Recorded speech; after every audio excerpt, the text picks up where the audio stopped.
నమస్కారం అండి. నేను మీ doctor Srinivas Gupta, children specialist from RT Gupta hospital, Guntakal.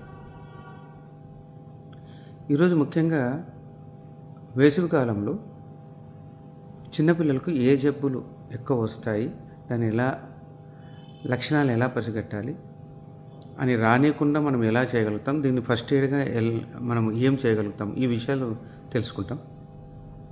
చిన్నపిల్లల్లో ముఖ్యంగా వేసవికాలంలో చాలా ముఖ్యంగా వచ్చేది హీట్ స్ట్రోక్ అంటారు, లేదా సమ్మర్ స్ట్రోక్ అంటారు, లేదా వడదెబ్బ అంటారు. సో ఇది చిన్నపిల్లల్లో ఎందుకంటే ఈ బాడీ మెకానిజము హీట్ని మెయింటైన్ చేసే కెపాసిటీ చిన్నపిల్లల్లో ఎక్కువ ఉండదు కాబట్టి వాళ్ళకు ఎక్కువ వచ్చే ఛాన్స్ ఉంటుంది అనమాట. దీంట్లో ముఖ్యమైన లక్షణాలు ఏవి అంటే హై టెంపరేచర్ వస్తుంది, 101, 102, 100 degrees వరకు వస్తుంది. రెండోది వామిటింగ్స్ ఎక్కువ వస్తాయి. మూడోది డ్రౌజీగా అయిపోతారు బాబు, అంటే మబ్బు అయిపోతారు. ఇంకొకటి నెక్స్ట్ కడుపు నొప్పి రావచ్చు. ఇది ఎర్లీ స్టేజెస్లో మనం పసిగట్టాలన్నమాట. సో ఈ ఎర్లీ స్టేజెస్లో పసిగట్టాము అంటే అప్పుడు మనం కనుక్కుంటే దానికి ఫస్ట్ ఎయిడ్గా మనం ఏమన్నా చేసే అవకాశం ఉంటుంది. సో ఈ స్టేజ్ దాటింది అనుకోండి, అప్పుడు ఏమైపోతారంటే బాగా కొద్దిగా ఎక్కువ ఎక్స్ట్రీమ్కి వెళ్ళే కొద్దీ అన్కాన్షియస్ అయిపోతారు పిల్లలు. ఎందుకంటే అదర్ ఆర్గాన్స్ ఇన్వాల్వ్ అవుతాయి, అంటే నర్వస్ సిస్టమ్, అంటే బ్రెయిన్ ఇన్వాల్వ్ అయిపోతుంది. తర్వాత కిడ్నీ ఇన్వాల్వ్ అయితే యూరినే బంద్ అయిపోతుంది. అంటే యాక్చువల్గా యూరిన్ ఫస్ట్ కొద్దిగా వైట్ యూరిన్ నుంచి కాన్సన్ట్రేటెడ్ యూరిన్ అంటే కలర్డ్ యూరిన్లో మారిపోతుంది. నెక్స్ట్ ఎక్స్ట్రీమ్గా ఉంటే యూరినే బంద్ అయిపోతుంది. సో మనం ఇది ముందుగానే మనము పసిగట్టాలన్నమాట. సో ఇప్పుడు ఒకవేళ పసిగట్టినప్పుడు మనం ఏమి చేయగలుగుతాము ఆ మూమెంట్లో? వెంటనే మనము ఒక చల్లని ప్రదేశానికి, గాలి ఆడే ప్రదేశానికి, వెంటిలేటర్ ఉన్న ప్రదేశానికి తీసుకొని పోయి అంటే పిల్లవాడు కానీ పాప కానీ లేచి మాట్లాడుతున్న పరిస్థితి అనిపిస్తే కొద్దిగా మనం జ్యూసెస్ ఫస్ట్ ఇవ్వాలి. చల్లని ప్రదేశాల్లోకి తీసుకుపోవాలి.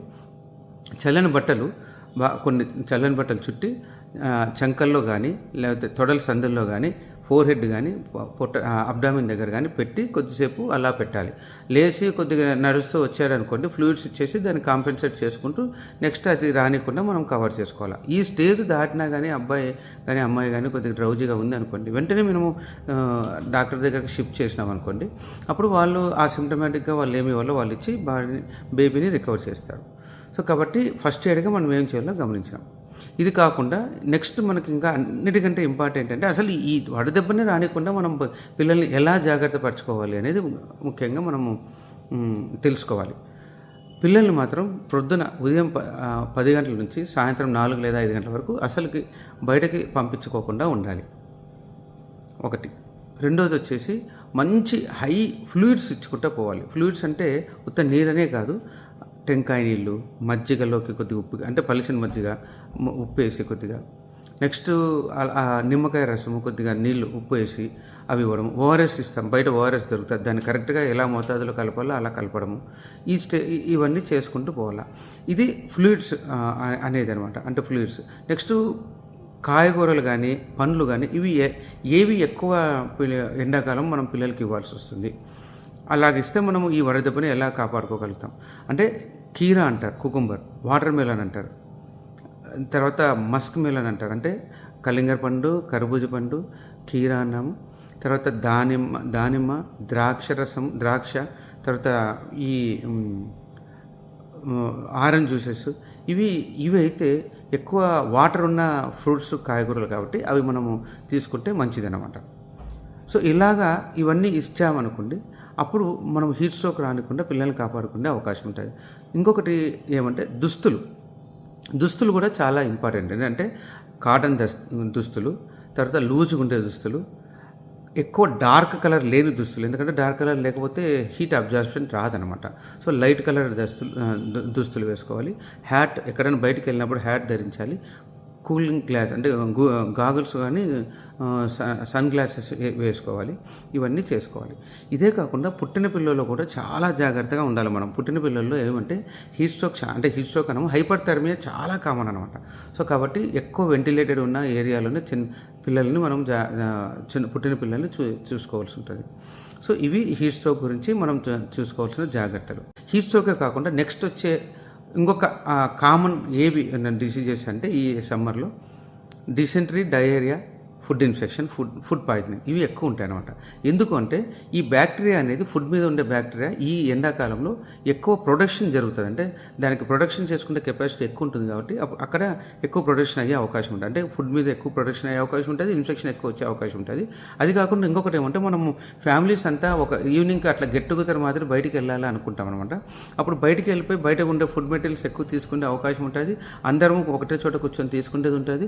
సో ఫుడ్ ఇన్ఫెక్షన్ ట్రాన్స్మిషన్ ఎక్కువ ఛాన్స్ ఉంటుంది. సో ఇవన్నీ మనము జాగ్రత్తలు పడితే అంటే బయటకు పోయి తినకుండా ఫుడ్ మెటీరియల్స్ అందరు గుంపుగా ఉంటూ ఇన్ఫెక్షన్ ఫుడ్ మెటీరియల్ తీసుకోవడం ఆపేయాలి. తర్వాత food material covered food materials మనం వాడుతుంటే మంచిది అనమాట. ఫ్రెష్ ఫుడ్ మెటీరియల్స్ తీసుకుంటే మంచిది. ఇలాగే ఎండాకాలంలో పయోడర్మా స్కిన్ ఇన్ఫెక్షన్స్ ఎక్కువ అనమాట. వడగుళ్ళలు అంటాం, వేడిగుళ్ళలు అంటాం. ఎందుకంటే స్వెట్ గ్లాండ్స్లో నుంచి స్వెట్టింగ్ ఎక్కువ వస్తుంటుంది. అక్కడ అలా స్వెట్ ఎక్కువ అంటే క్లోజ్డ్ ఏరియాస్లో మనకి స్వెట్స్ అక్కడ నిలబడిపోయి స్కిన్ ఇన్ఫెక్షన్ తెప్పించే అవకాశం ఉంటుంది. సో వేడిగుళ్ళలు కూడా ఎక్కువ ఉంటాయి. కాబట్టి మనము స్నానం ఎక్కువ చేసి ఫ్రెష్గా ఉన్నామంటే స్కిన్ ఇన్ఫెక్షన్ ఇట్లాంటివి వచ్చే అవకాశం ఉండదు. తర్వాత వైరసెస్ ఉన్నాయి కొన్ని, ఎంట్రో వైరసెస్ అని, మమ్స్ అని, మీజిల్స్ అని ఇవి ఎక్కువ వస్తాయి అనమాట. సమ్మర్ కోల్డ్ అని ఎక్కువ ఎంట్రో వైరసెస్ ఎక్కువ సమ్మర్లోనే ఎక్కువ వస్తాయి అనమాట. ఎస్పెషల్లీ ఈ సమ్మర్లో వచ్చే కోల్డ్ మామూలు కోల్డ్ కన్నా ఎక్కువ చాలా సతాయించి పీడించే వెళ్తుంది అనమాట.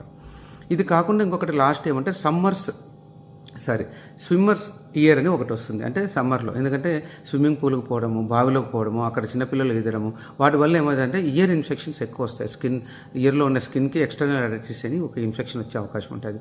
సో ఆ స్విమ్మర్స్ ఇయర్ రానికుండా కూడా మనం కాపాడుకోవాలంటే ఏమన్నా ఇయర్ బడ్స్ పెట్టుకొని స్నానం చేయాలి. బేసిక్గా అసలు అట్లా అందరూ కలిసి స్నానాలు చేసి స్విమ్మింగ్ పూల్లో పోకుండా మనం ఆపుకోవాలా. ఇంట్లో మనం స్నానం బాగా మంచి వాటర్తో మనం క్లీన్ చేసుకుంటే ఈ ఎండవడ దెబ్బ రాదు. తర్వాత ఈ ఇయర్ ఇన్ఫెక్షన్స్ ఎక్కువ రావు, హీట్ స్ట్రోక్ రావు. ఇవన్నీ మనం తగు జాగ్రత్తలు చేసుకుంటే మంచిదన్నమాట. సో నేను చెప్పిన పాయింట్లని మీరు చిన్నపిల్లల్లో పాటిస్తే ముందు వేసవి కాలంలో మన పిల్లవాళ్ళు ఆరోగ్యంగా ఉండేదానికి ఎక్కువ అవకాశం ఉంటుంది. Thank you.